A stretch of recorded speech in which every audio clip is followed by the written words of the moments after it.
The Talking Stick with Mark Nichols. Hey, welcome to The Talking Stick, brought to you by the Cabazon Band of Mission Indians. Whether it's politics at the world or regional level, science or religion, this is a forum where we take you to places, speak with people, shape views, and bring a little texture to lives. I'm Mark Nichols, your host. Welcome to The Stick. We're going to be grooving to a new and exciting beat on this edition of The Stick as we welcome famed Swedish musician and composer Pelle Händén. A pioneer in electronic music, Pelle has been composing and producing his exciting and unique style for the last 20 years. He currently divides his time between his studio in Stockholm and one right here in Palm Springs.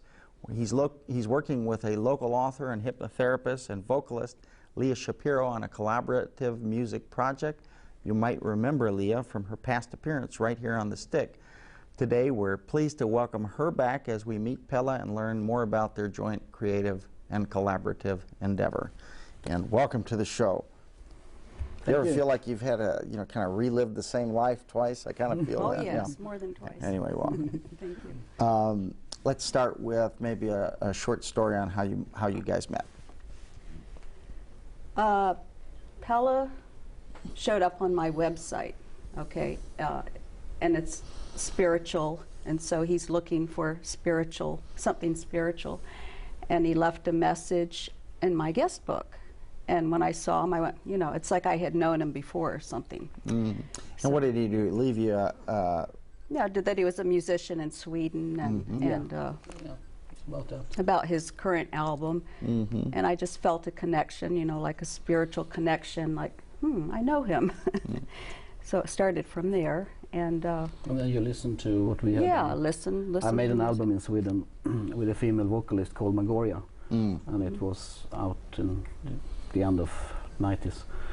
And we had much of the lyrics on our album was about spiritual things that Lia had written about in her books. Now I understand. We had in our last show with Lia, we covered hypnotherapy, your sort of local practice, but then you also shared with us a book that you had written and on consciousness, and more specifically Comes the Awakening. You focused on the Pleiadian light beings, and there was that attracted you. Yeah, and then you heard some music from our album on the internet. Right. And yeah. also Yeah. because the connection. It all just came That together. was the first connection, and then we started to write emails and sort of continue. How long ago was it? Gosh, I think it was about more than 4. 4.5. Almost 4.5. I think so. Maybe almost 5. And then ultimately decided to actually work together on a project, and not really, but yeah, it just kind of yeah. progressed, and because you sang. I sang and I wrote lyrics. Lyrics as well, yeah. Music, so. Yeah. And you came to Sweden first to visit me. In 9/11, I got, exactly. got stuck in Washington, D.C. on 9/11 on my way to Sweden. But you took the first plane out. Yeah, the first plane that went out got to Sweden.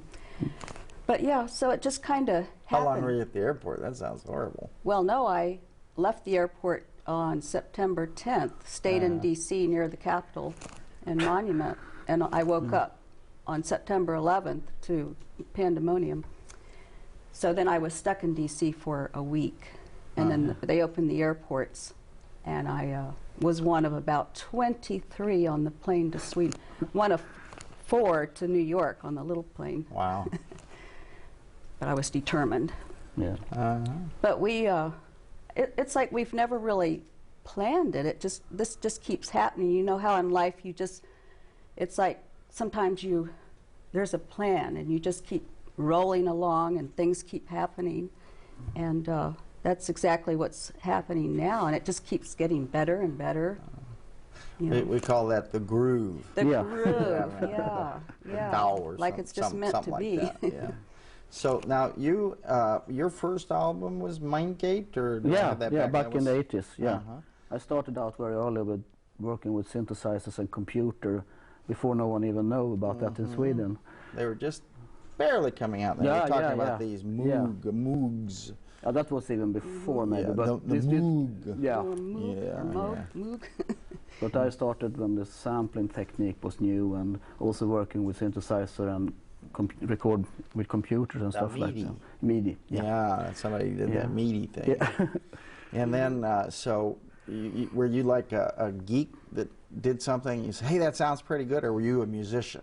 Yeah, I play. I was playing in bands and stuff. So you were a musician? Yeah, I was a musician. Yeah, I started to play piano when I was You didn't play the computer and it automatically accidentally turned into music? Or? The other way around. He was born into it. His father was a musician.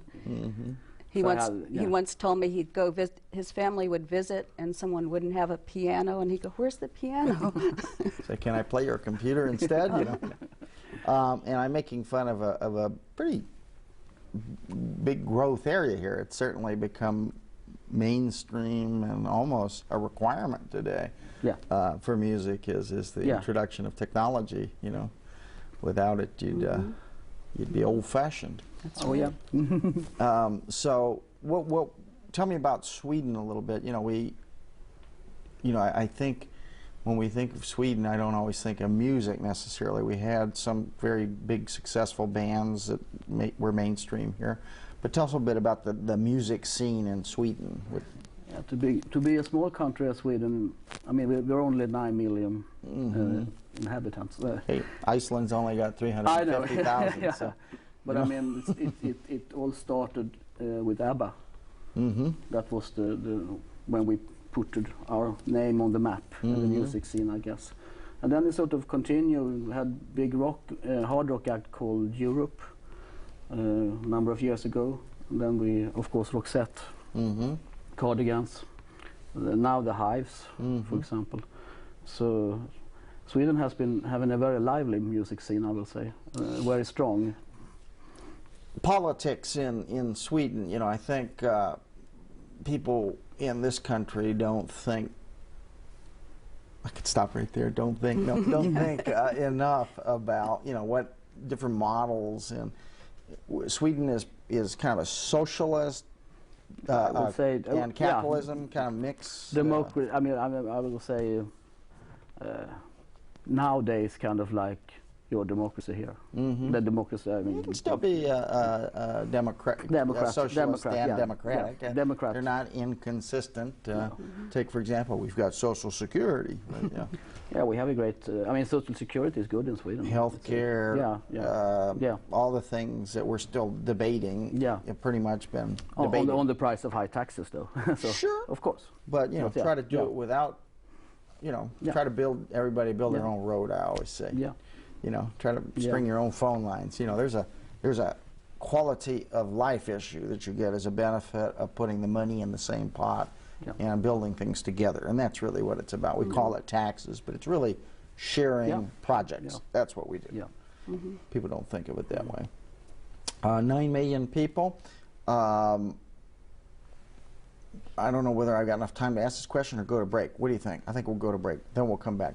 And I want to know about your specific project that you're working on. What's even though it just happened. It did just happen. We'll find out what's happening. Okay. Sure. Stay tuned as we get back with Lia and Pelle. And I hope I'm pronouncing that right here on the Talking Stick.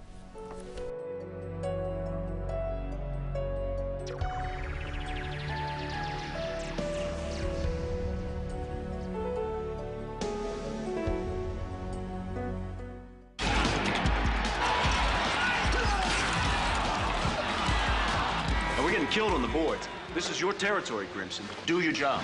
Grimson. Hello? Hi, honey. Ow? All right.